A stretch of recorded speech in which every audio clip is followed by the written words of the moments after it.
So 2011 was quite a special year for Al Ahli Dubai, wasn't it? I mean, you had David O'Leary over there, Fabio Cannavaro. They were doing really well locally, and they brought over a lot of foreign-based stars. A lot of good talent, a lot of good local talent as well in the team that were kind of dominating. Now, I don't know if they won the league, but they were kind of very competitive. Yeah, doing pretty throughout, well. Attracting big crowds, and it was a good time for them. Yeah, and I think they signed a landmark deal with Nike at the time. That's right. And we have a very special memento in the studio here from that time. Well, I mean, at the time I was working with Nike, so this was a special edition kit that was launched because traditionally Al Ahli were red and black. They'd never kind of done anything like this before. White sometimes away. Yeah, exactly. But they released a special or limited edition black kit. Very cool. That I had signed by Cannavaro, obviously. There we go. The signature, in person.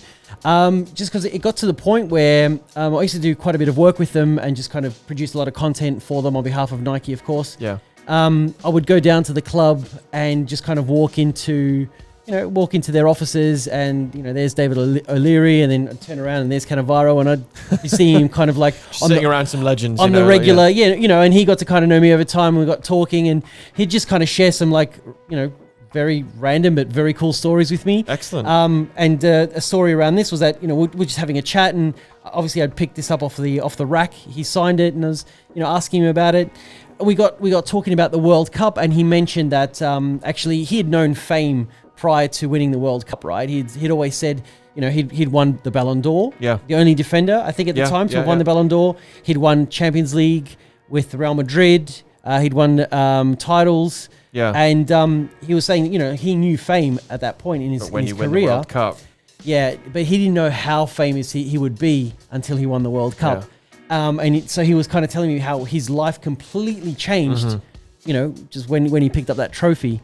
And I just thought to myself, that's phenomenal. I mean, getting to the point in your career where you're winning, La Liga titles, where you're winning the Ballon d'Or, and still there's another level of kind of, I guess popularity or just kind of fame and fortune. Yeah. I mean, people say that the Champions League and all of that is where it's at nowadays.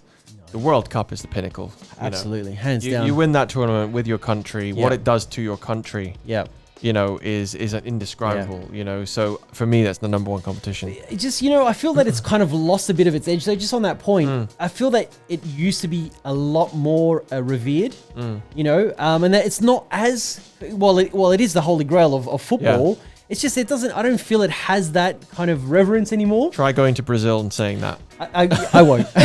I'll say it from afar. Yeah, no Brazilian will ever say that the World Cup has lost its magic. Then again, they don't have a Champions League. They have the Libertadores. Don't know how they feel about that, but they will tell you that the World Cup is their thing. And the Argentinians and the Uruguayans, and of course. I don't know, just. That's a personal opinion. Fair enough. But just back to Cannavaro and the story. I mean, I was blown away by the fact that he even kind of said that, took it to that level. But he said, look, I didn't realize my life would change that much. And on the subject of the kit, I remember back then that they did a big fanfare about Nike and Al Ahli having a deal. Yep. And I think it was one of the first times growing up in the UAE that you could actually go to a club. Yep. And they had a club shop. Yep. Al Ahli introduced that year a club shop. Yep. We could buy the home kit, the away kit, the team wear the merchandise. Well, that's where I got this from. Yeah, exactly. You couldn't do that before. Yeah. You'd be lucky to find a kit in a sports store in a mall of a local team. Wow.